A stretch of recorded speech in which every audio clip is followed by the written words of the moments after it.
Welcome in, everybody. It is very early in the morning on January 4th, 2025. It is a special episode of Tour of Japan because it is the Wrestle Kingdom 20 post show here on bodyslam.net. I'm Max Sinnerberg, joined by my usual co-host here on Tour of Japan, Blackhawk. Usually we talk all things Japanese wrestling, if it's Marigold or Noah or Stardom, but we wanted to, it was Blackhawk's idea like 2 months ago. He wanted to do a post-show live stream for Wrestle Kingdom. And obviously I have stayed up my whole life watching the show. So obviously it's a dream to be here. I am talking at 6:35 in the morning, Eastern Standard Time. The first kickoff match was at 1:15 in the morning. So 5 hours later, it is the end of Wrestle Kingdom. Sold out, 46,000 people. I thought they had a really, really good show. It was funny, if you were following also social media, they were trending like 13 of the top 30 trends in the world were this show. So clearly a lot of people, more than just the niche New Japan people, were watching the show. We're going to break down each match. We'll go through each match, the big moments. We'll break down, obviously, Tanahashi's ceremony towards the end. We're probably going to be on here for well over an hour because there's a lot to get into here for this show. But Blackhawk, what are your thoughts? Good morning to you. Good morning. And what were your thoughts on, and just tell me your experience watching the show and all of that good stuff. I thought the show was great. They started off really well with the pre-show, carried well into the regular show, and then finish it off with two absolute bangers, and really sent everybody home, even if they didn't like the end result, happy with the ceremony. So I think this is a great Wrestle Kingdom. Maybe not the best of all time, but it definitely is a memorable Wrestle Kingdom for sure. Yeah, I thought it was a very memorable. It's going to go down as one of the more memorable Wrestle Kingdoms. And I think it's going to go down as the most historic one because it was a true sellout, which they really have never have. Even Tanahashi said, I'm just going to take in finally being able to be here for a live sellout of the Tokyo Dome. So very cool. 46,000 is what they said. I still think they could have opened more because they did sell out like months and months ago. So maybe future years they can plan for more if they get a situation like this again. But I thought especially the last two matches really delivered, felt like true Tokyo Dome high moments. Moxley's here joining us, as always, saying I was very happy in my lifetime I got to meet Tanahashi. I wish I was. I honestly was getting very choked up as all of the wrestlers were coming out because I grew up with a lot of those people wrestling Tanahashi. So it's weird. The last 2 years, you've had Sting retire in AEW. You had obviously John Cena just retire. Now Tanahashi retire. 3 guys who are just so crucial to pro wrestling, to any company. Obviously Sting not important in AEW, but really the ace of WCW. Then John Cena, who feels like the ultimate WWE guy, and here is Hiroshi Tanahashi, who's really the true New Japan person. We'll probably revolve around talking about him throughout the whole show, but they talked about it on the broadcast as well, the fact that a lot of guys around their 35 to 38 range would leave and go to – I know, he's getting driven around, Moxley. Tanahashi gets driven around the whole stadium so they can all see him up close. It's a really cool spectacle. If you guys turned it off. Let me get back. Turn it back on. They put him on like a royal thing, and they have the young lions pushing him around the whole arena. That's so funny. Very cool though. Very cool. Yeah, hell yeah, man. East Mobile is what they're saying. Yeah, they're doing it big. Yeah, everyone's riding around a parade because again, he is the reason why this sellout indeed happened. But as I was saying, Tanahashi's someone, in New Japan, usually when wrestlers are 35, 38, they've maybe been there for 10 years, then they kind of hit the bricks and go to the States or go somewhere else. Saw all the people who came out. They all left New Japan at some point. It's Okada, who he wrestled, Ospreay, Omega, Jay White, Nakamura. These guys all left at some point, and he never left. He stayed at New Japan the whole way through. They even brought up on the broadcast, he had the most in-ring matches of the year for the entire roster, which is amazing for someone who's well over 50 years old in his final year. Again, we're going to break down Tanahashi. If you guys are joining us live, again, already the fact that we already have nearly hundreds of people already watching us at 6 a.m. Eastern time is truly insane. So thanks for you sickos out there who stayed up all night, because I have not gotten any sleep in a while. So we'll see if I get sleep either today or probably tonight. But I think, again, very memorable show, important show. Again, New Japan has been a company that's really struggled to draw post-pandemic. And obviously this is one of their best crowds of all time. So and here we go, Moxley saying, Tanahashi said to me, nice bell, hope you win, speaking to me about my tag replica. And I mean, that's really cool. He does seem like such a down-to-earth guy, who's just, you never heard a bad thing. I've been watching him for well over a decade, and I just never heard any bad stories from Tanahashi at all. Now he's the president, obviously, of the company, so he's still going to be around New Japan. But again, they wouldn't get to this number, 46,000 sellout.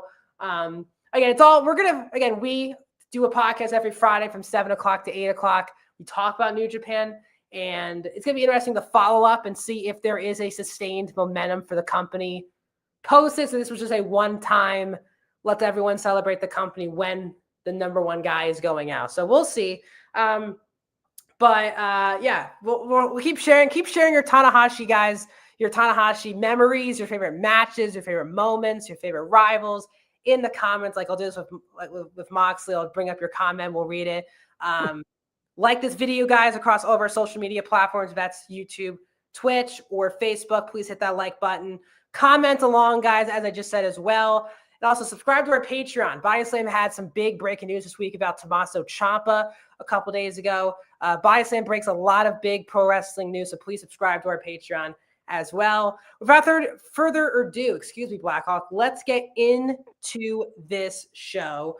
Let's talk about the true kickoff match here, which was ELP defending his New Japan World TV Championship against Chris Brooks of DDT.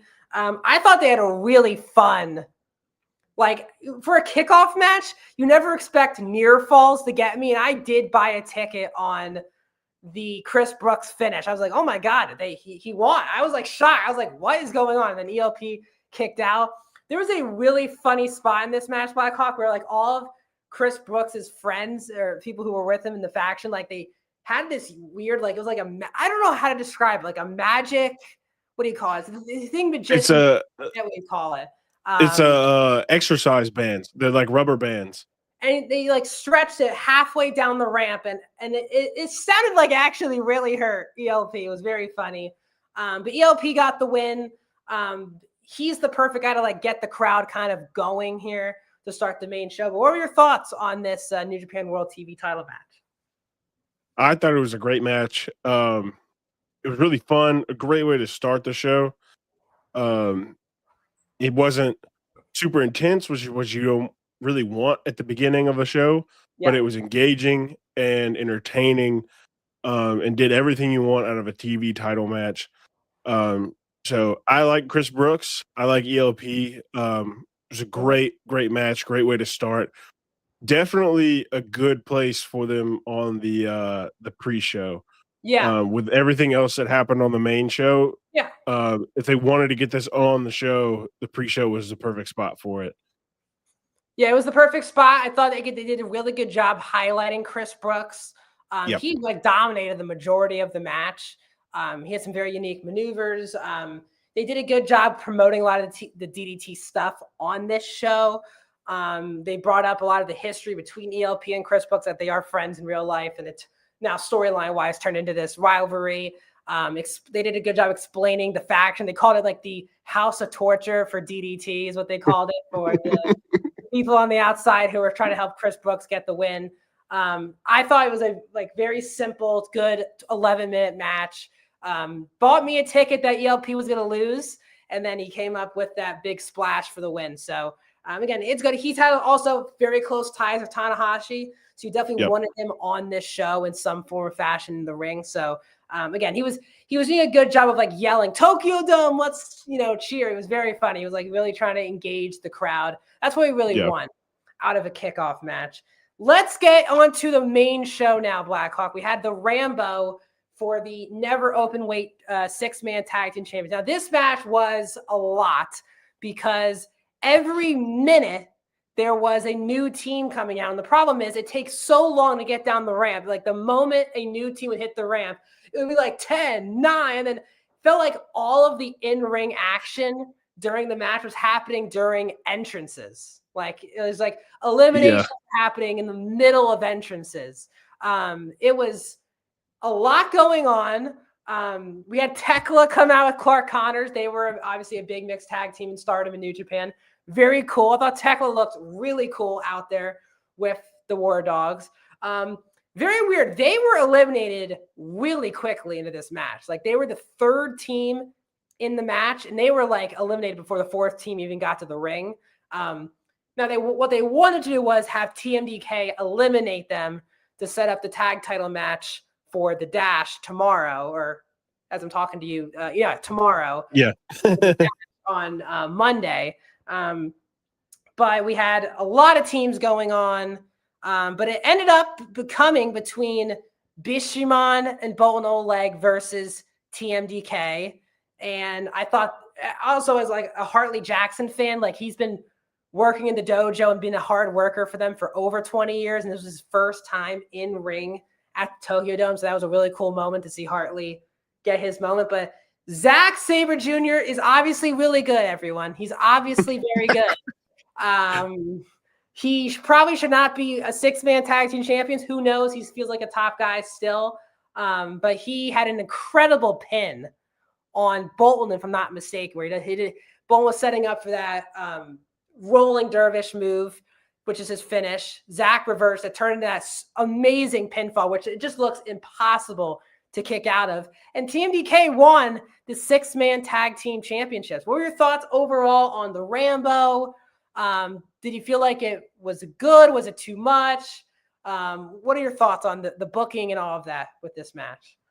I think with a 3-team format, it went a little too fast because you were obviously missing stuff in the ring when entrances happened because they were going to go to the ramp. And with that, there's so much going on because now there's like, you're going from 6 to 9 to 12. You're multiplying your numbers very, very, very fast. Yeah. So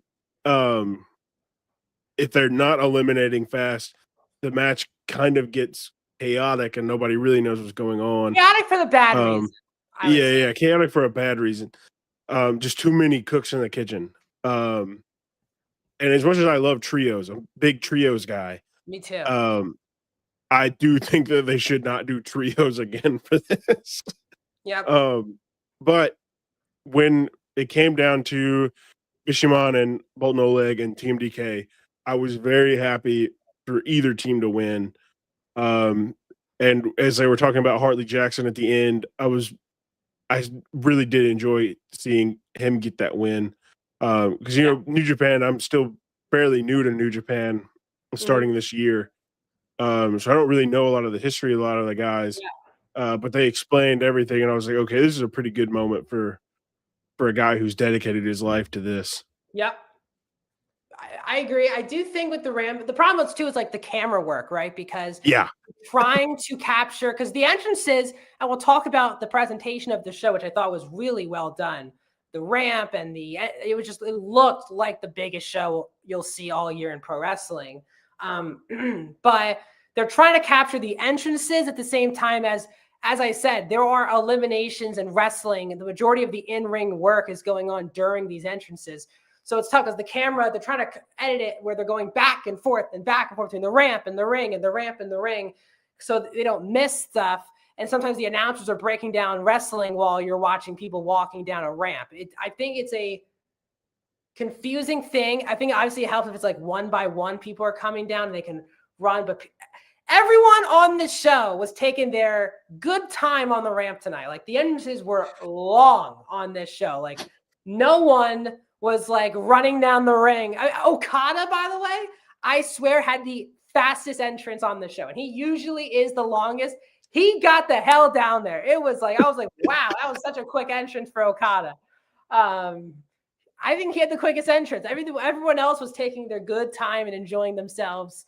Now, if I walked out to an entrance on that ramp, I would sit there and kind of take it all in as well. But Tanahashi, by the way, just said something else. There are more fireworks, and he's still on the ramp. He's on the ramp right now. This match ended, I swear, like an hour ago. But who knows? But yeah, again, TMDK winning this probably makes me think they're not going to win over the Knockout Brothers tomorrow.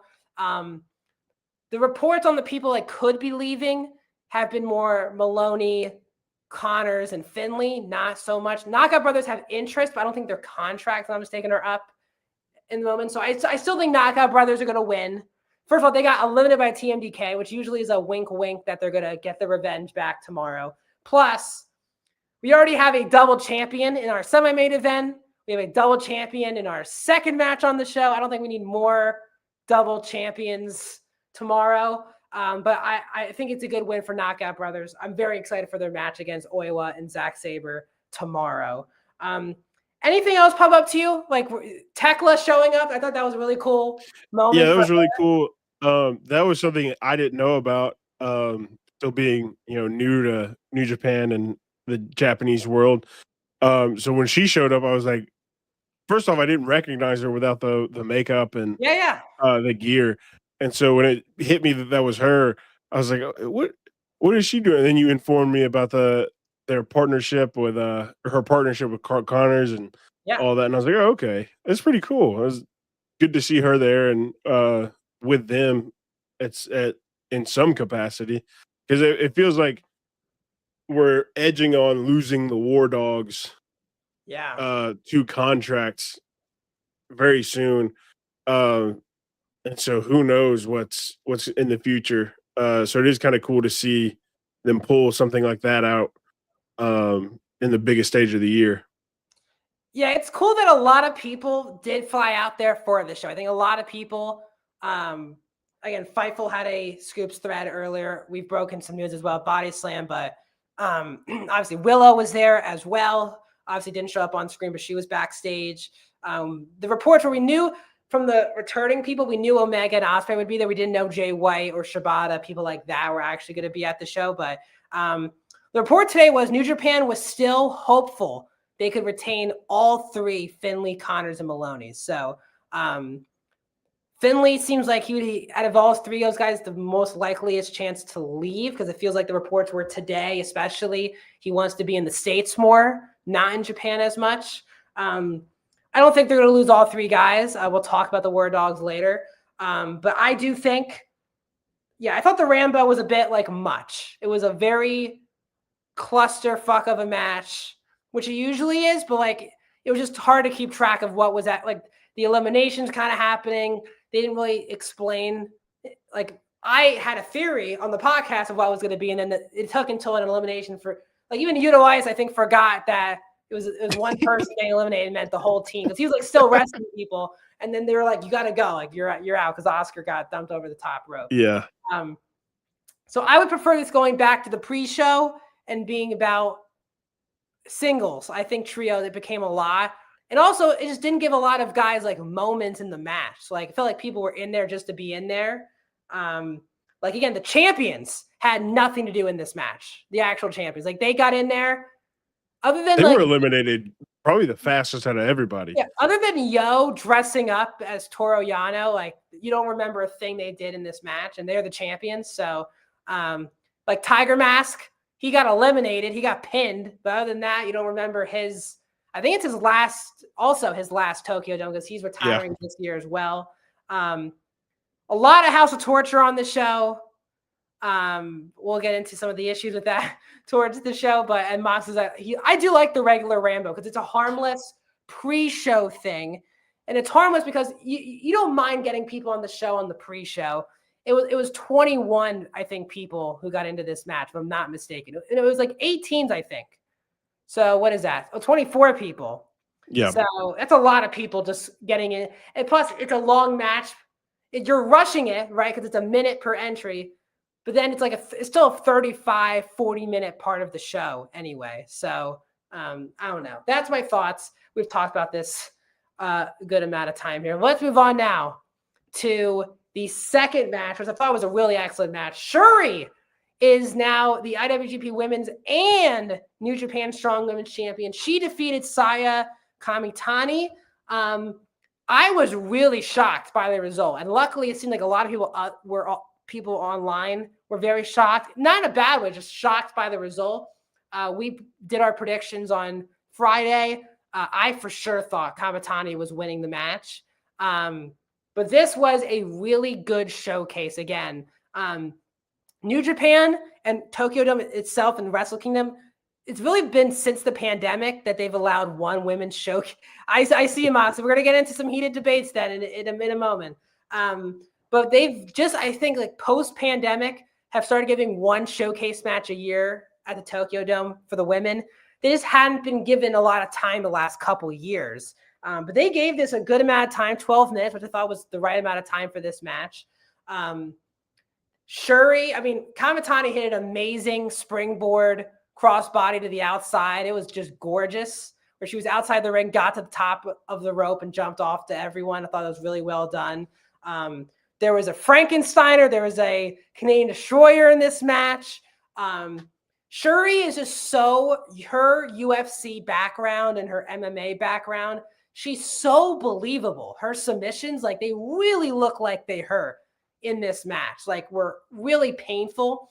She's very similar to ZSJ, where she can start a submission in one move and then quickly start maneuvering. Like, now I'm grabbing you by the neck. Now I'm also going to pull your leg. Now I'm going to twist your arm. Like, she does a really good job of adjusting mid-move. Was shocked by the results. Happy with it. But what were your thoughts, Blackhawk, on this women's match here on Wrestle Kingdom? It was really good. They haven't had, I would say, a bad women's match ever, Sure. as far as I can tell. But they've also had like the top women in Japan wrestling on their show every single time. So it's kind of hard to have a bad match when you do that. But yeah, this was great.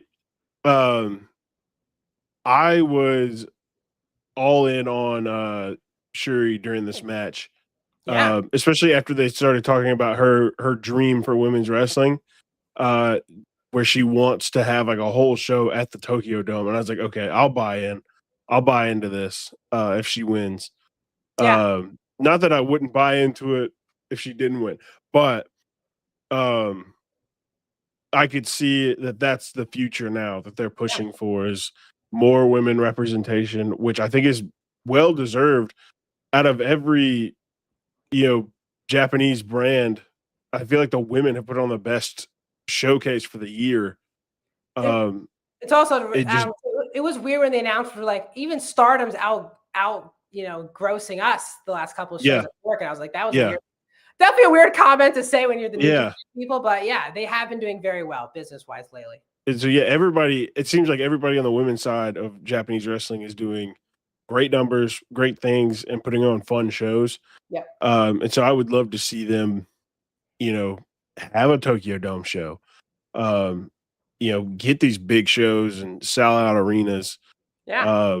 Because I think they're getting close to that. They just need a chance. Yeah. And so I feel like this could be, the step forward for that chance, with an incredible match and a champion who desperately wants that and has been championing for that for a long time. Yep. But there's a lot of women. We do also cover Stardom. We were talking about the tag tournament as well, which happened, which was really well done. But Suri, who had an amazing 2025, also was on the show as well. Mm-hmm. Zume also had a really good 2025. There's a lot of really good Japanese women's wrestling, obviously. There always has been. And that's what you've seen a lot of their top stars also leave, but they've also done a really good job of building the next big people. And obviously they had Mayu Iwatani for a very long time. She's moved on to Marigold, so no longer really a part of this partnership. But I think this was a really, really good showcase. I thought out of the showcases they've had recently, I thought this was easily the best one. The Kyrie match, the first one they did in 2022 or 2021, where Mercedes made her exit WWE debut. You really remember the moment more than like Kyrie's actual match. Mayu, I think, has wrestled the last 2 years, and those matches have been good, just really like under 10 minutes, I think, the last couple of years. So it was good they got over 10 minutes. I feel like the crowd was definitely into this one. And again, I'm all for Shuri winning. I was just shocked by the result. I thought Shuri was going to do other things more in the States, but looks like they're committing to her right now for Stardom. So again, we also cover Stardom. If you're new, just joining us, we do a podcast every Friday from 7 to 8. We cover Noah, Marigold, Stardom, New Japan. So more things happen with Shuri. We're going to break things down here on Tour of Japan. Well, let's move on to I think the most divisive element of the show here with our special 10-man tag. Not the quality of the match, but the return and how this person played a really big role on the show. So we had Bullet Club War Dogs with the unaffiliated. So Hiromu, Shingo, Gabe Kidd, Drilla Maloney, Finley. Finley always comes out with that, like, not the machine gun, I forget what you call it, but the gun that he came out with, the fake gun that has like fire in it. He did not let that thing go until he loves holding that thing around. Who knows? Again, the reports are this could be Finley's final Tokyo Dome. Who knows? But I thought, first of all, Drilla just looks to me like such a main event guy for them. Like if I were them, like I would be really mad if he left, because he embodies like a top guy to me. The look, the physique, and obviously the in-ring work helps. Then they fought United Empire, which was Callum Newman, Great Khan, and Hanare, who has not been on screen for over a year. Andrade was already announced as one of the two mystery partners this past week. And again, they announced him as an AEW superstar. So there haven't been any reports that he's actually like signed a contract with AEW, but all week they have promoted him as an AEW wrestler, which is very interesting. But we're all like, who is going to be this mystery fifth person for United Empire? And it turned out to be Jake Lee, who is a former Bullet Club War Dogs member in 2024, got her in November of 2024 in World Tag League with Gabe Kidd. And he has not been seen in it's over a year and a half ago now at this, I guess, yeah, nearly like a year and a half, 2 years ago now, whatever. So he comes out. There was no reaction when his music hit and he came out. I was like, this is probably not the thing they were expecting. As again, they built this up a lot that there's this huge, gigantic surprise. I don't think Jake Lee was. Some people saw it coming, some people didn't. I thought the match was really good.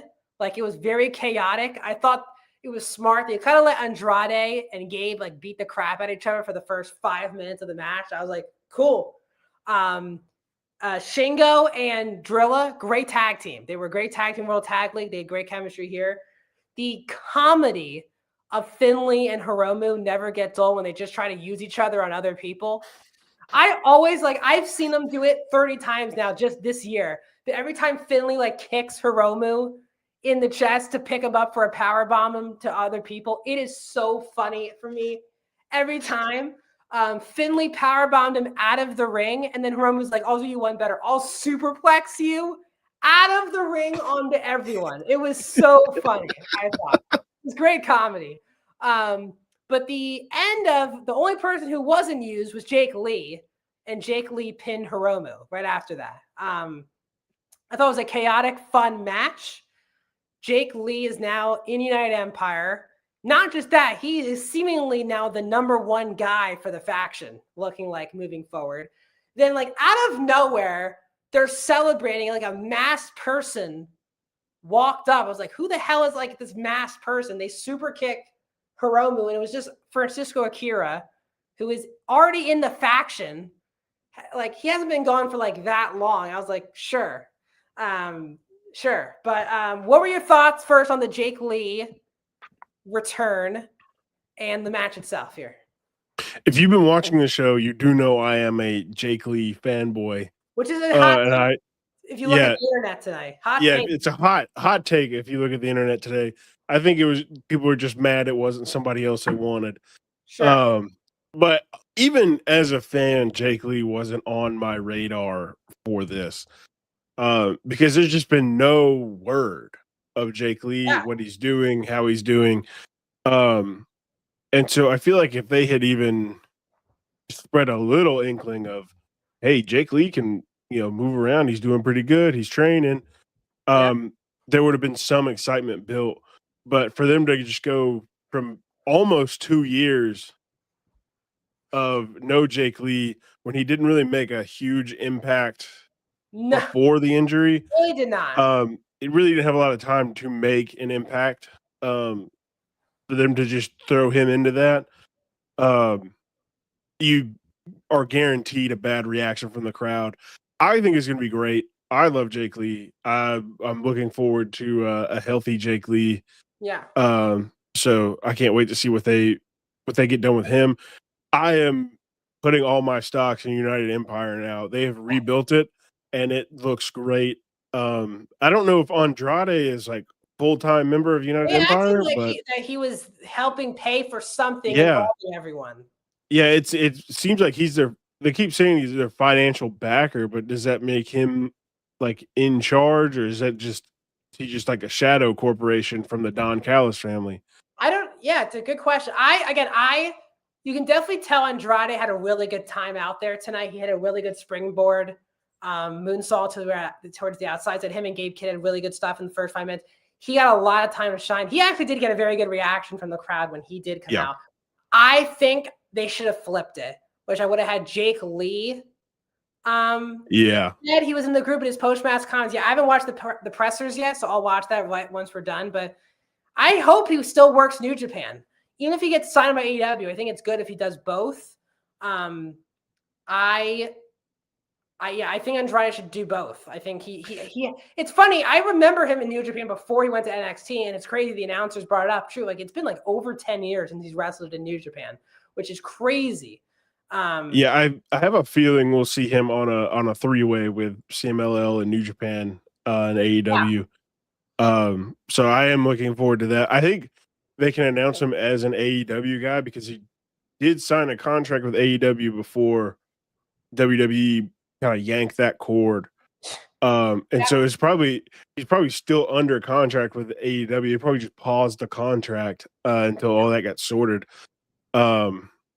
But yeah, I would assume very near future we see the announcers were even bringing that up, which I thought was really odd. That they were like his contract. I was like, this is like that's like a real like a real thing that happened. This is like real legal precedent. This isn't like a funny contract issue. This is like a real legal issue. Well, here's what I would have done. I would have had Jake Lee be announced like a week or two ago, and I would have had Andrade be the mystery partner. 100%. But based on how, again, we'll talk about Jake Lee in the semi-main, but they clearly wanted him to be the next guy. So if that was what their idea was, you would rather have him be the big return to be like, he's the next guy. Now, Callum Newman also, he's so fast in the ring. He's very Will Ospreay-like. Again, Will Ospreay trained him. That's why he's in United Empire. They're very similar. He does the Os cutter. He does the running through the ropes, very similar stuff. But he's also like 21, 22 years old. So it's a huge, he also had a world title shot last year against Goto. So they do believe in him a lot. I think that will finally move Hanare and Great Khan back together in the tag division, because that was all a clusterfuck last year. Because originally it was Great Khan and Hanare. Hanare got hurt. Then it was Great Khan and Cobb. Cobb left when they were tag team champions. Then they dropped the belts. Then it was Callum and Great Khan won the belts, then lost them. Like, it was just a wild. United Empire really could not catch a break last year because, again, TJP became a free agent. Jeff Cobb left. Hanare got hurt. And Akira got hurt as well.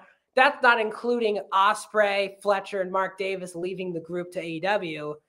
It's been a rough 2 years for the group, and they were one of the top factions in the company. So they are clearly, as you said, Blackhawk, trying to put a lot of stock back in the United Empire into 2026, which will be exciting. Let's move on.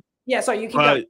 I was just talking about Callum Newman for a second. Yeah. Because he was somebody I never really paid attention to. Yeah. And during this match, he really showed out. I am a big Callum Newman fan now. He killed it. And Henare, I hadn't really watched him either because he has been injured since I started watching. Yeah. But I think United Empire is I think they'll end up going to like an official war with the Bullet Club. And I think that they will end the Bullet Club as we know it now. I don't think they kill the Bullet Club. I think they push the Bullet Club to an end that creates a new Bullet Club. Hopefully, fingers crossed, because that's Bullet Club something that you don't want to lose if you're New Japan. Yeah, and again, reports are even if Finley's leaving, he still has multiple dates post Wrestle Kingdom. So yeah. But again, who knows if those three guys are coming back or staying? We're going to keep talking about it throughout this show. Again, the New Year's Dash is also one of my favorite shows because if you guys are not familiar with the New Year's Dash, they don't promote anything. Like when the show starts, they just put a match on the TV screen. That's the first time a match is happening. The only promoted thing tomorrow is the tag title match. So that's always why it's a fun. Just you never know what's going to happen on that type of show. So I do love those types of shows. Like Noah runs that with Monday Madness. Yeah. They do it that way where you don't really know what's going. You might know somebody who might be there, but you don't really know what's going to happen. And then Sendai Girls, I think, did it, or Marvelous. One of the two did one where they kind of ran it like a gotcha machine. Yeah. And that one was super fun because it really did add an element of it could be anybody, even though they probably already pre-booked it backstage and had the video package ready. But it did give that element of like, oh, we could be seeing just about anybody coming out right now. Yep. So those are always super fun. And Blackhawk, look behind me. It's becoming. Yeah, it's daytime. Black 30 minutes ago when we got on this podcast, and now it is becoming daytime. By the time this podcast ends, it will be bright and sunny outside, and my brain and body will be not correct probably for the rest of the day. But no. After this match, there were some major announcements. New Japan basically announced all of their shows until like June or July or something. So we know that New Beginning will be taking place in New Jersey in early February. I'm actually really hoping I can get to that show. It's like an hour away from me. So maybe I can get to that show. But they also announced the first night of the G1 will be in the United States at the Now Arena in Chicago, Illinois on a Saturday night. If you guys are not familiar, the Now Arena was just where AEW ran AEW World's End. It was where AEW ran the first All-In, not even AEW, just the first All-In show was at the Now Arena. It's a very historic arena. New Japan has run that arena before, like when Moxley beat Naito for the world title. That was at the Now Arena also in Chicago. So they definitely like that arena. But people don't also realize about the first night of the G1, that's when every first round, every singles match, because the rest of the tour is half the block. One block goes one night, one block goes the next night. The first night is all blocks. So that's a pretty amazing show. So if you guys are near the Chicago area, highly recommend going to the Now Arena for night one. As of right now, my plan is to be there. Wow. So yeah. We'll have to see when the date gets closer. But as of right now, we are planning to be there. I think I was talking to Mox earlier. I think he's trying to get there too. So we, if we have people that want to do a meetup, if you guys do a little Blackhawk, a little mini meetup. Yeah, Blackhawk we could do like a live something. We'll figure out something. We have time. That's not until like July-ish range. Yeah. But because guess what? We just started 2026. Let's not go. Yeah. Let's not be 6 or 7 months into the new year already. Yeah. That's a big announcement. So very exciting that they're going to be in the States for the Now Arena at the G1. Let's move on to, I thought, the worst thing on this show by a mile, which was the booking of the junior heavyweight division. So Doki comes out because, again, for some reason, he is not defending the IWGP junior heavyweight title on this show.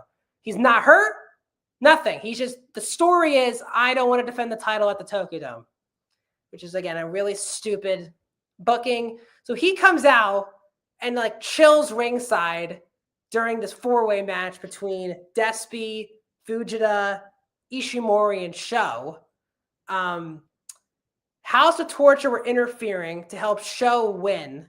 Because I literally just watched like a month ago Sho wrestle Doki, where Sho like laid in the ring and just took a pinfall in like under a minute. Like, so that's what they were selling up. Then all of the wrestlers in the match, their tag partners came out.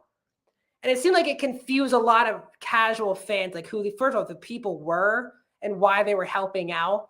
So you had Robbie X come out, who is Taiji Ishimori's tag team partner in the War Dogs. You had Kuakai come out. He is Despy's tag partner. And I forget the other person who was out there. Why can't I think of whoever? I don't remember who Fuji's partner was. Oh, Robbie Eagles. Yes, yeah. He also came out. It was a lot of this match was a lot of not in-ring work. Like, it was a lot of just shenanigans for shenanigans' sake. We were texting during the show, and Doki came out in ring gear because one of our people here at BiasSam, I'll shout him out, Ethan, who covers New Japan for BiasSam.net on the website. Check out his predictions. He's also did all the results for tonight's shows. Definitely go check out Ethan on BiasSam.net. But he predicted, and we agreed, that Doki was going to come out, watch the match, and then just do an impromptu title match right after the match was over. Especially when this match was only 7 minutes long. Let's just do a title match. But it didn't lead to anything. Desperado won. And I was kind of like, and I love Despy. But I was like, I think we just, this division just needs a freshening up. I feel like I've watched Doki and Desperado wrestle like 100 million times at this point. I thought Fujita was the way to go. They just need to strap a rocket to this guy at some point. This was the way I complain about House of Torture, I think a lot of people would realize the complaints for this. It was just a mess of a match. And it was 4 really good workers who didn't really get a chance to work because it was all about the shenanigans. So, Blackhawk, what are your thoughts on this 4-way here? I thought it was all right. When you have, House of Torture involved, you kind of expect shenanigans. So I expected at least a little bit, especially when Doki walked down to the ring before the match and sat ringside.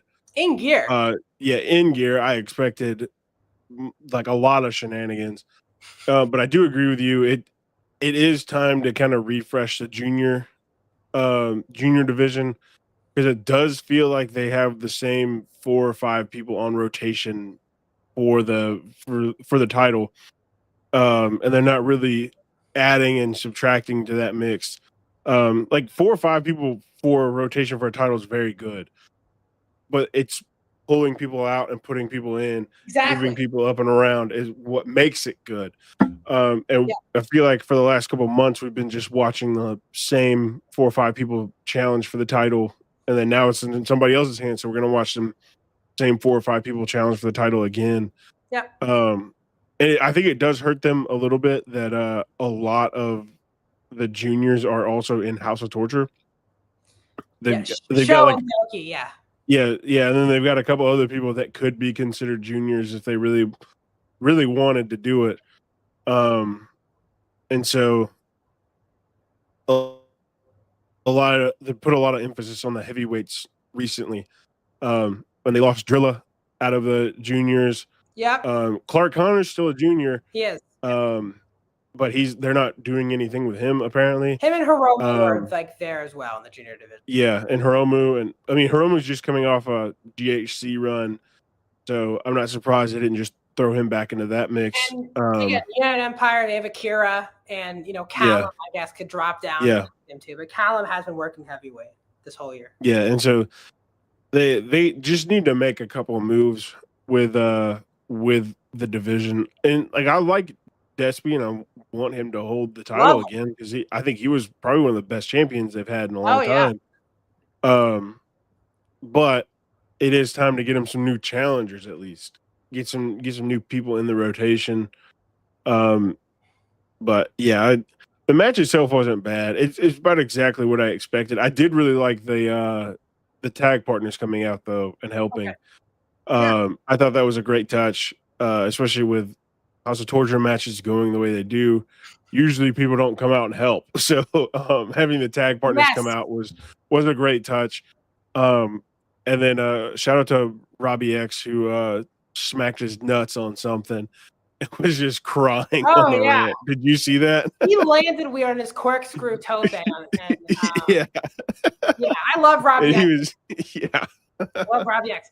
My problem with the four-ways, and not just these are the only guys in the mix, but Doki's already defended a title against these guys already. Like since he won the title, he beat Desi for the title, beat him in the rematch, beat Sho in like a BS whatever match. He defended it against Ishimori and Fujita already. And this is all in the last 5 months. Like I think we just need new people. The problem is, I think not the problem. I think Despy should win this back and just have a clean slate and let's get new heel. Because if United Empire working heel, let's get Akira in the mix or something like that. Yeah. So, I love junior heavyweight wrestling in New Japan. I do, but it is stale as hell right now. And the problem is we don't get Super Juniors until May or April-ish because we do Cup first. Yeah. Japan Cup, then Super Juniors. So we'll see. I honestly hope they do this title match tomorrow and just do a title change. Because one thing about Tanahashi's retirement that I think will be a positive is instead of worry about wrestling about every night, he can actually kind of sit back and be the president and kind of oversee some more things that he probably didn't have time for because he was prepping for a match and had to remain in ring shape. Not that I'm going to say he's going to just become fat after this. I think he's very health conscious and will stay healthy, but he will have time to kind of go over and look at decisions and give his own ideas and do things like that he just didn't have time for this year. So I think 2026 will be a good year for everybody. And I think we'll finally see some fresh faces and things moving around in ways that we didn't see this year, especially with a lot of people coming back from injury. It seems we're getting healthy for sure. Yeah. A lot of healthy people coming back. And so I think this could be a huge year for New Japan in a lot of different ways. And I think junior division could be massive too, because we didn't really talk about it, but the Young Lions match at the beginning was really good. And showcased 4 guys that it's their first time at the Dome, and they put on a pretty good match. I mean, it was still people were still walking in, but they did. No, I think out of those guys, like the whole year, I've liked Morishima and Kato in particular. But again, these guys are going to be going off to excursions, so they're not. I would assume those guys are not even going to be on TV for New Japan for maybe the whole year, because that's what happened. All these guys just go. Like I think Kato said he already wants to go to Mexico this year. But I agree with you. There could be some juniors who maybe get young lions who get into the mix in the junior division. But yeah, I think it's just stale at this point. And I thought the match, they could have had a really good match, but it just became all about BS. So for me, it was not for me. Let's move on to something that was for me. Aaron Wolf debut. Very highly anticipated match against Evil for the Never World Championship. And Aaron Wolf did something that he really told an amazing babyface story throughout the whole match. And it started with his entrance, because he is a judo Olympic gold medalist, like literally won in Tokyo in 2021 at the Olympics with no fans. So when he comes out for his entrance, he came out in his judo outfit.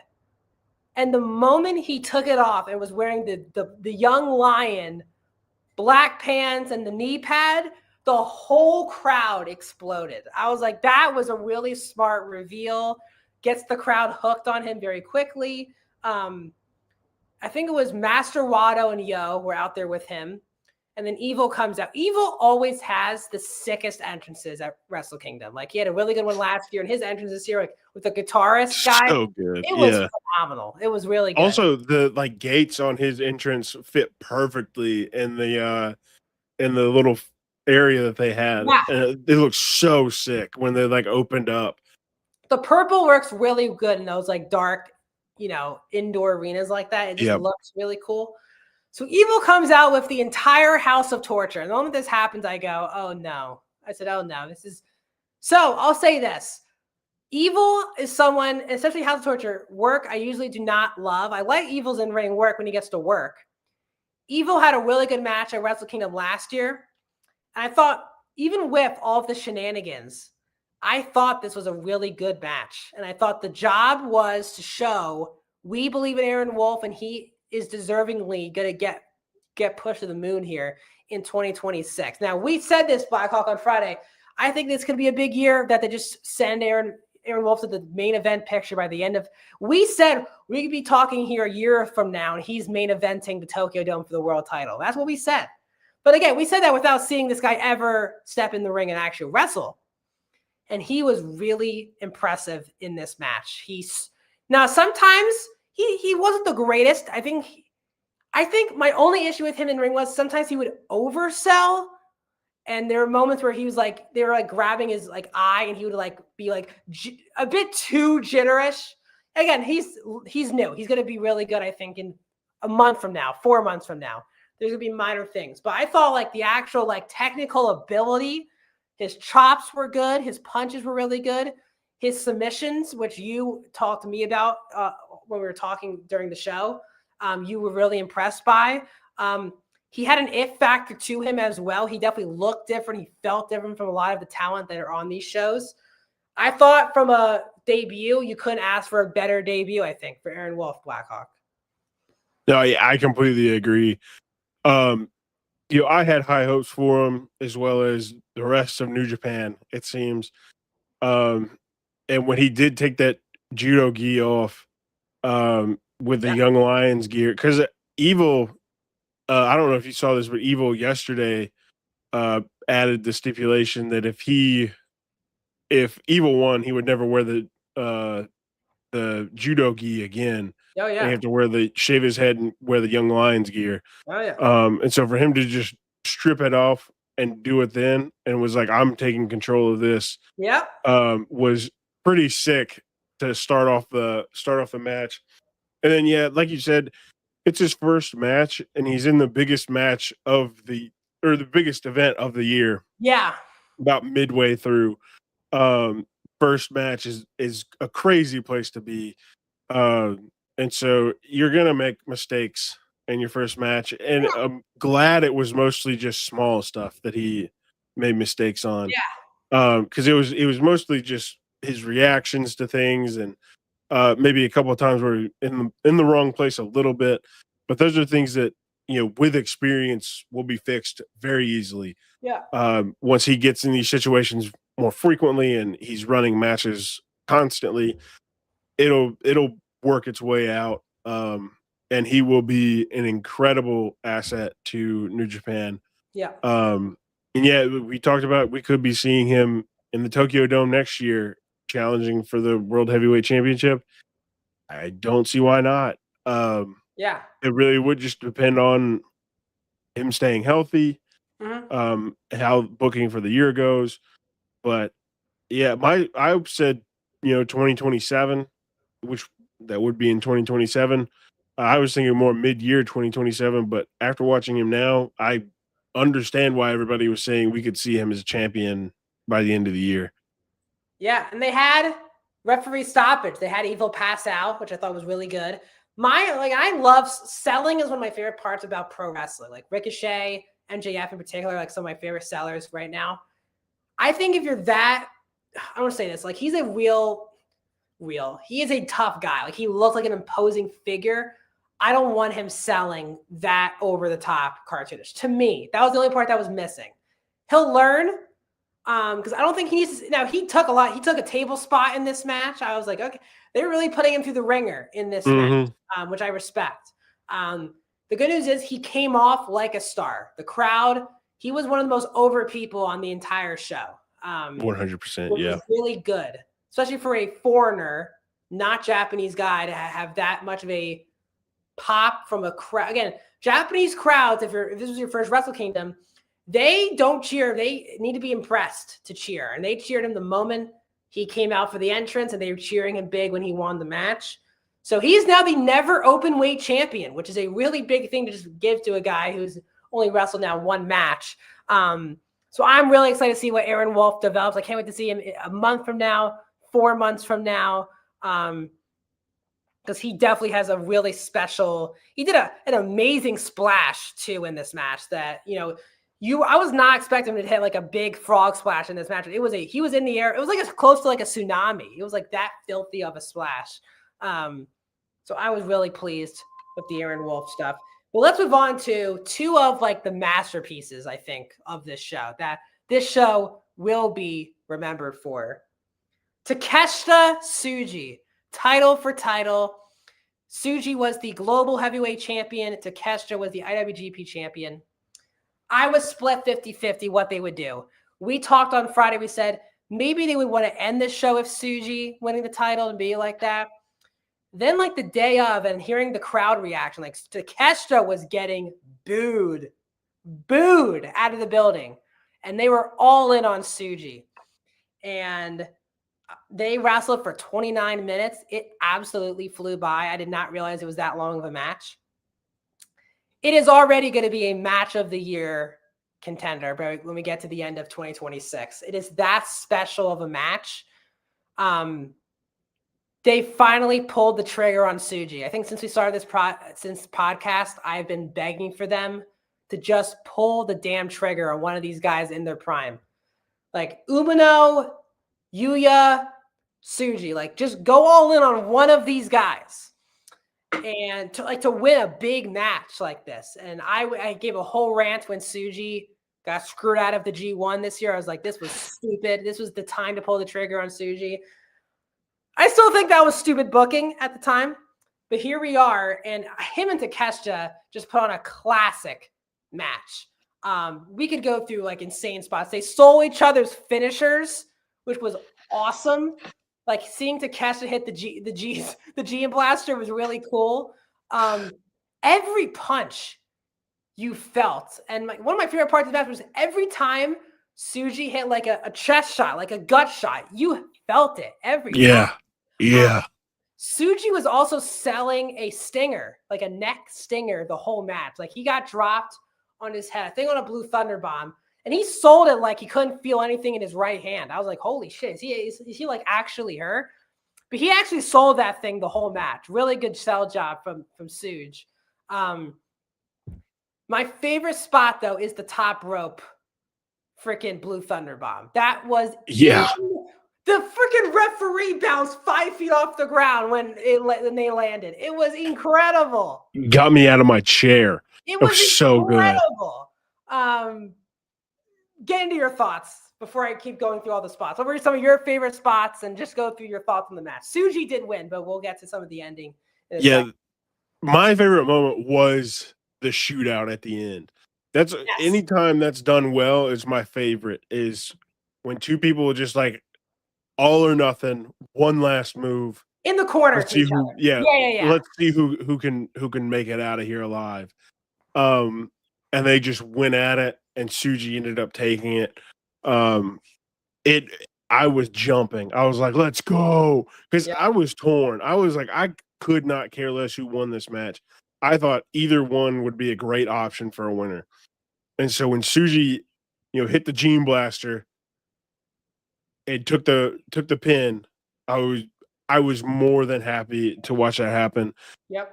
My main concern going into this match was, are they going to put it on Tsuji as him becoming the next ace? They're losing their ace tonight. Yeah.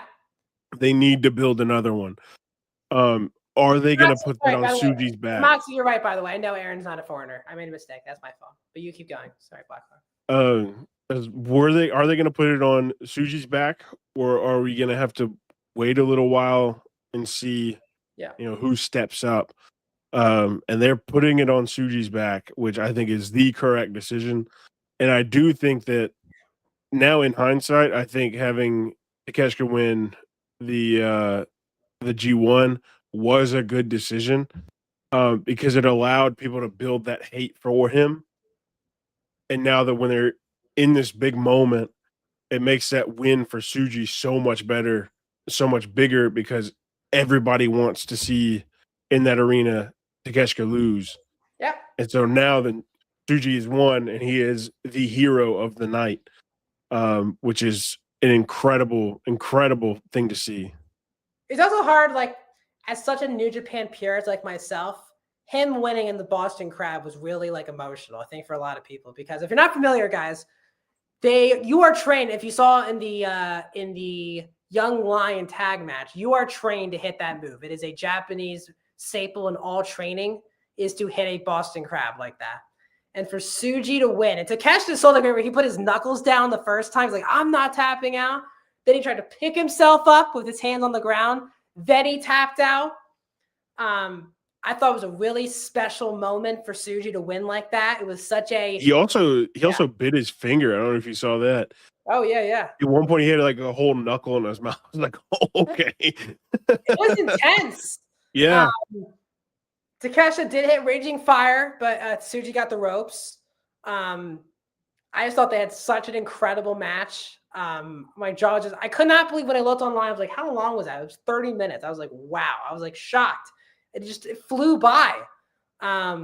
Two really special performers. I think Takeshita is going to be booked in 2026 as a top guy in AEW. He'll be beating Okada probably multiple times, I think, this year in AEW. He'll still work New Japan probably, but probably not as much as he did. He worked in New Japan a lot this year. He's also just, and they said it on the broadcast, he's also worked some of the most... He did Continental Classic. He did G1. He did all the DDT things too. Like, he has just worked a ton this year. I'm just happy for Tsuji. I thought he deserved it. Out of the guys in their prime-ish in New Japan who could be the next top guy, he was so clearly the guy for me who they should have strapped it to.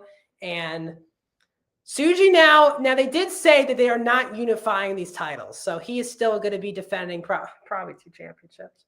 So the championship part of it is not great for me. I was actually hoping they unified it and just get, because it was the IWGP Intercontinental Championship, which turned into the United States title, which turned into the global. Like, I don't think we need 2 again. It's like the same thing with AEW. I don't think we need multiple mid-card titles. I think we just need never open, either choose never open weight or the global. So I'm interested in how they're going to book Tsuji with 2 titles. Like, is he going to wrestle twice a show? Whatever it is. But I thought it was the right call. And if you look on social media, everyone was rooting for Tsuji. It's no offense to Takeshita. He is going to go down as one of the best wrestlers of the year every year moving 100%. Forward. It's nothing about Takeshita. It's a show about New Japan. You want your guys winning on these shows. And I think it was the right move. And the crowd was all in for Tsuji. You also don't want to piss people off heading into such a big, important match that was coming up next. So yeah, this will go down as one of the best matches of the year. The main event will as well. And I am shocked to say how great of a match Okada and Tanahashi put on. Tanahashi's last match. So the interesting point here was when Okada came back to confront Tanahashi, he came back with his old New Japan music. But he was full AEW Okada entrance. It was Rocky Romero, but it was his AEW theme and his AEW entrance. And that was honestly the story of the match. He was coming in as the AEW don't give a crap version of Okada. And the story was he ended up going back to New Japan Prime Rainmaker Okada. That's what it took to beat Tanahashi. And I thought that was such a special story that I was not expecting they were going to tell in a match like this. Tanahashi left it all out there. He hit that vintage crossbody, but he jumped to the top rope to out of the ring, got great airtime on Okada. He hit an ace maker, as Walker Stewart put, ripping off the Rainmaker. That was a really cool moment. He had the sling blade multiple times. Really cool. He did the PK for Shibata. Then he hit the King Shaza, as most people know it, for Shinsuke Nakamura. He did the whole strong style thing in the corner. Really cool moment here. I thought they really didn't have to tell a story like this. It was just easy. Tanahashi's last match, just have a match and him retire after. Surprising part, they told a complete arc with Okada in one night. He came out, you thought he was the AEW, he did the middle finger and then he ended the match doing the old school Rainmaker pose, vintage Okada. Really cool story they told. I was not expecting that. Okada delivered. He really was the perfect opponent for Tanahashi's final match. I thought they absolutely knocked it out of the park. And I think this will also be one of the best matches of the year. Blackhawk, what were your thoughts on this final match for Hiroshi Tanahashi? Yeah, I thought they really killed this. They did a great job. I didn't have super high hopes, especially we've been watching Tanahashi's had 200 matches in the year almost. A lot. We've been watching it, and they haven't been the greatest matches of the night anytime he was out there, but they've been entertaining. Yeah.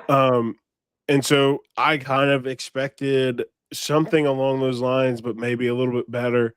And this blew me out of the water with how they were able to tell an impacting story within 30 minutes without saying a word.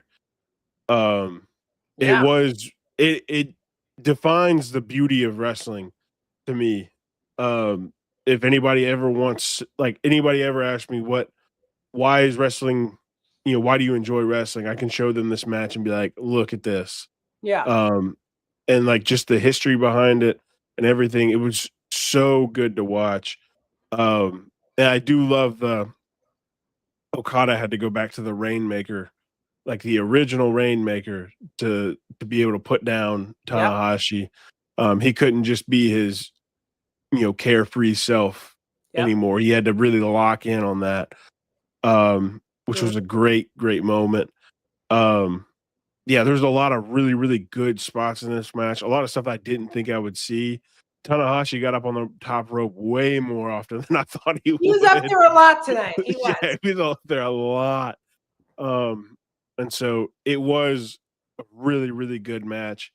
A great way to end the show. I think the end result was the correct thing to do.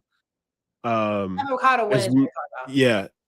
As many people wanted Tanahashi to win, I do think Okada winning was the right call. I completely agree. And then Okada saying thank you at the end, really sealed that deal. Because if he would have said thank you at the end of him losing, it would have meant almost nothing. It would have just been a dumb thing to do. But I think it allowed Okada to say thank you to Tanahashi without ruining his character at the same time. Yep. So great match all around. We'll watch this one again at some point soon. Yeah, I thought, again, you're thinking about everything from like the Tanahashi standpoint coming to this match. And it turned out they told a complete arc in one night with Okada that I was just not like. Okada was the Tokyo Dome every year. He was the main event. If I'm not mistaken, he has not wrestled Tanahashi in the Tokyo Dome since, I think, Wrestle Kingdom 9 or 10. So it's been, I think, 10 years since they wrestled in the last time the Tokyo Dome main evented it. Okada, and you brought this up on Friday, has a very favorable head-to-head against him in singles. Early in the match, Okada had like 2 Rainmakers and it was over and he picked him up. He like 1, 2, and then he picked his head up. It was cocky Okada. And I just love that Tanahashi's fight and his resiliency brought back like 2015-16 Okada for like a hot second. That was really, really awesome to do it at the Tokyo Dome of all places. It just felt like prime New Japan. Yeah. Respect for Okada for doing that, because it's, and respect for Tanahashi for not just, in all these retirement matches, it could all just be about the one person retiring, and and you can get away with it. Like, have a good match, and that's good enough in a retirement match. But they made Tanahashi was really unselfish. That the story was not really him. It was him, obviously, his resiliency, his last match, but it turned out to be the main storyline was getting Okada to learn a lesson, I guess, in this match, which was amazing. So, Okada, since leaving New Japan, it wasn't a great start. His AW run was kind of not great. Especially for people who watch New Japan, it was just very underwhelming. His 2025 was very good, was very strong. 2026, I think this is his best match in years. Like, I thought it was better than anything he's done in AEW so far. I really hope this transitions into him having these type of bangers in AEW. Because again, like, I like his match. His match with Kenny at All In was like fine. From someone who's seen those guys wrestle before, I was like pretty underwhelmed by the match. But I think this was really, really good. So after the match, we had this whole ceremony with the people who run New Japan. You know what's also funny, by the way? Gato came out with Okada. Yeah.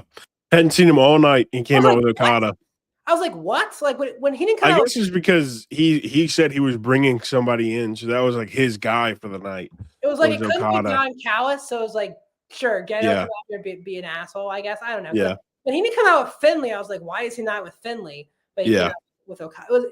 Gato was just doing this and like this the whole match. It was very funny. Didn't do anything.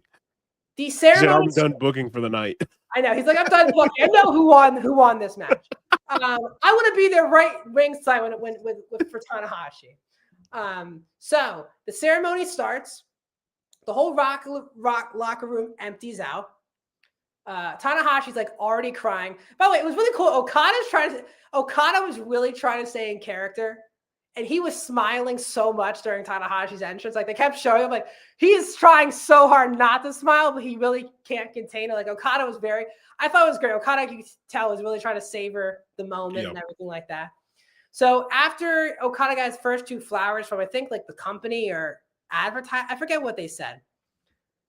The locker room empties out, and we get Jay White first. I just love that pin drop of his entrance theme. It's so sick every time. So Jay White comes out. Tanahashi starts crying immediately. Jay White had a nice dap up with ELP because, again, they both got kicked out of Bullet Club fairly recently. So it was very funny when they dapped each other up, kind of cautiously, you know. So Jay White and him. Then it was Will Ospreay. Then it was Kenny Omega and Kota Ibushi. Then it was Shibata. And that was my favorite thing. Shibata comes in. He's acting like he's like a heel. He's wearing his Ops t-shirt and doing this, which is what he does on TV. But he comes to the ring, takes off his shirt. Him and Tanahashi grapple and slap each other like twice and then hug. I thought that was such a beautiful, authentic moment. Like, I thought that was awesome. It was great. Yeah, that was when he got in the ring and was like egging him on. I was like, "Oh no, are they gonna fight?" He tarps off and they just start going. I was like, "Hell yeah!" I was like, "This is how you do a retirement."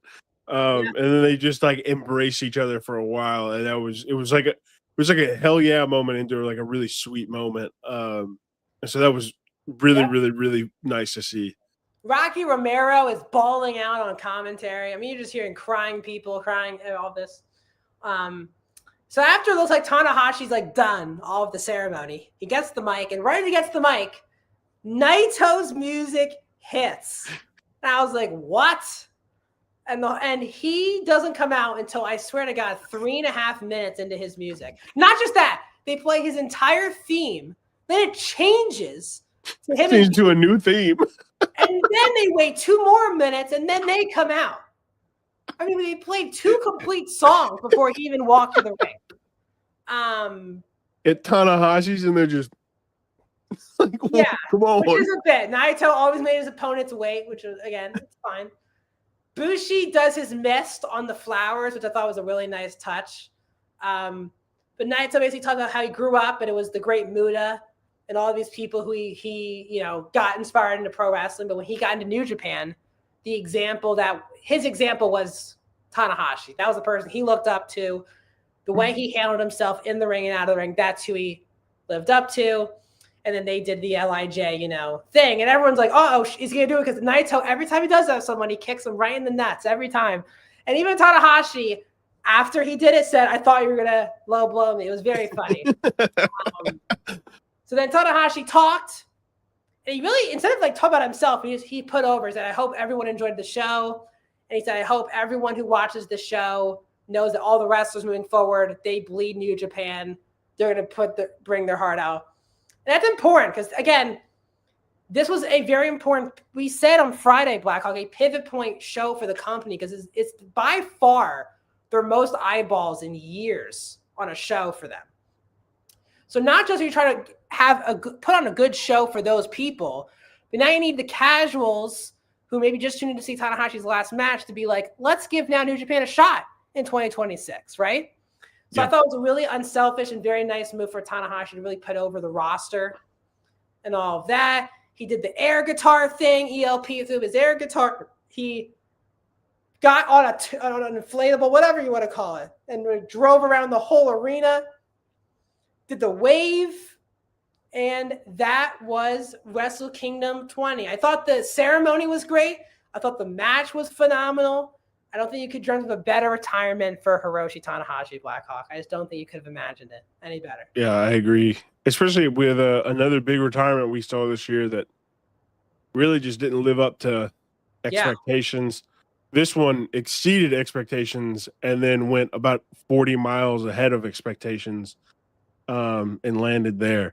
Yep. So it was a very, very fun end of the night, very heartwarming and encouraging end to the night, especially as a New Japan fan and a wrestling fan. Yep.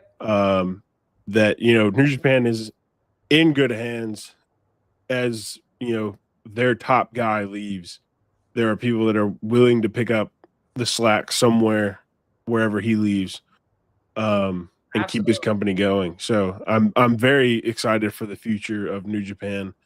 Not to say that I was worried, but I was worried. I'll tell you that. I wasn't worried. I thought this was going to be fine and everything. No, not for the show. I mean, for the future of the company, because all the time, they have been very cheap paying free agents lately, which has led to, again, they lost all those people, all those great wrestlers that came out for the series. They all left New Japan all in the last 5 years, especially like when they lost Ospreay and White recently, right? That was big blows to them. They have desperately needed new, fresh faces. That's why it was really important for Suji to win on this show. Really important for Aaron Wolf to be established. You really felt like they showed the past, the present, and the future of the company kind of on one show, which is really good. Does that translate to better attendance? We'll see now moving forward. I'm excited for tomorrow morning's show. I am going to sleep and not watch that live. I'll wake up and watch that. Same. I literally have not slept in over 24 hours. So literally, and look, it's day now. It's about to be 8 a.m. Yeah, my window's brightening up now. The shows start at 1:15 in the morning, and it's 8 a.m. And I'm still talking about New Japan. Again, it's a dream come true to be talking about New Japan, Wrestle Kingdom. It's my favorite. It's like my WrestleMania. I thought the stage, we didn't talk about this officially yet, but it was just phenomenal, right, Blackhawk? Like the presentation was great. Yeah, I redid the whole thing according to the model of the stage because I loved it. I thought it was amazing. And I was like, why don't we do something similar? Yep. I will say this, and everyone will say this. I do think Nakamura should have been here. He just should have been allowed to come. He did make a post 30 minutes ago, just 4 pictures with him and Tanahashi. Shibata Tanahashi, and Nakamura are very inseparable in that era. So, again, it's one thing if you don't want to have a match. I thought they could have done like a video thing maybe where they had Nakamura film a video if they didn't want him like actually there. Who knows why he wasn't there? Maybe we'll find out. Maybe we'll never find out. But he was on SmackDown on Friday. And if I'm not mistaken, all of the AEW people left Wednesday night, Thursday to go to the show. So I don't know if that became like too late for him to go at that point. It's Friday in New York. And so he's got to fly, which is literally on the other side of the Saturday in Japan. Yeah. So maybe that was it. Maybe that he wasn't allowed to. Maybe he just had to work. Yeah. He had a 30-second backstage. Yeah, it's not that he had to work. He's definitely gonna have him not on SmackDown this week. But I think it would be nice if at least they could have let him do a film video, put him on the big jumbotron. Exactly. Yeah. You can tell he gave 2 shout outs in the match, Tanahashi, 2, and it was for Shibata for the pun, and it was for the Kinshasa for Nakamura. So I thought he could have been on the show, but guess what? They did get a lot of people right. You can tell the people who came in the ring meant a lot to him. He got equally emotional for each person who got in the ring. So, and it was also all generations. It was basically 3 different generations of people who got in the ring for the ceremony. So that also shows you how much Tanahashi means to pro wrestling. I have been watching New Japan for like 12, 13 years. Could be weird starting tomorrow, and he is not on a show. So going to be a weird year without him. Tiger Mask is going to retire this year as well. So people are just AJ Styles this year. Like, it's going to be a weird. Everyone's retiring now who I grew up watching. Yep. So yeah, we're getting older, and they're getting even older. Yeah, we're getting old. They're getting old. Everyone's getting old. Time's flying by. I just want to thank, guys, 600 people watching us in the wee hours of the morning. I just want to say is truly amazing. Just thanks everyone who's joined us, because to be honest, I really did not know how many people were going to be tuning in for a 6 a.m., 7 a.m. post show. And the fact that hundreds of people are tuning in, just want to thank everyone. I saw we have a like on Facebook right now. I really appreciate it. A lot of chats as well from Moxley, as always. If you like Japanese pro wrestling, we're the podcast for you every Friday from 7 to 8 o'clock Eastern Standard Time across Body Slams networks. Subscribe to Body Slams YouTube channel. We post videos and live shows every single day. Like our Twitch, TikTok, follow us across there. Blackhawk, where can people find you on social media, and what do you do for find me? Yeah, find me at Blackhawk Walker on every single social media they have out there. And for Body Slam, I do our clips on Instagram and our socials and all that. So be on the lookout for those. Those will start coming back this week. Probably tomorrow. With all this losing sleep doing this, I don't know if I'll get to it today in lieu of sleeping a little bit, but we'll see what we'll see what happens. But they should be coming back this week. Good. Fantastic. Can't wait for those. Moxley, this is one of the best Wrestle Kingdoms. I'll tell you what, I was really disappointed by last year's Wrestle Kingdom. Like, no one thinks about that show, I think, anymore. Like, people think of Wrestle Dynasty more than Wrestle Kingdom, and that's a bad look. That's a co-branded show. So they really needed a bounce back. None of the matches dragged at all for me. Like, they were either quick or just flew by. You know what I mean? And Wrestle Kingdom, New Japan really needed a show like this. They showed everyone that they can sell out an arena. Like 46,000 people is so many people. And hopefully, as someone who's been a New Japan believer and supporter, I really hope this translates to a good year overall for the company, not just a one-night thing for them. Hopefully, this translates to better business for them moving forward. You can find me at Dinenberg Max on Twitter, at Max Dinenberg on Instagram for Body Slam. I do highs and lows every Monday, Tuesday, Wednesday, Friday, Saturday for Raw, NXT, Dynamite, SmackDown, Collision. Then I also host all of the post shows. That includes this show. I also do Ring of Honor post shows for pay-per-views, NXT pay-per-view post shows.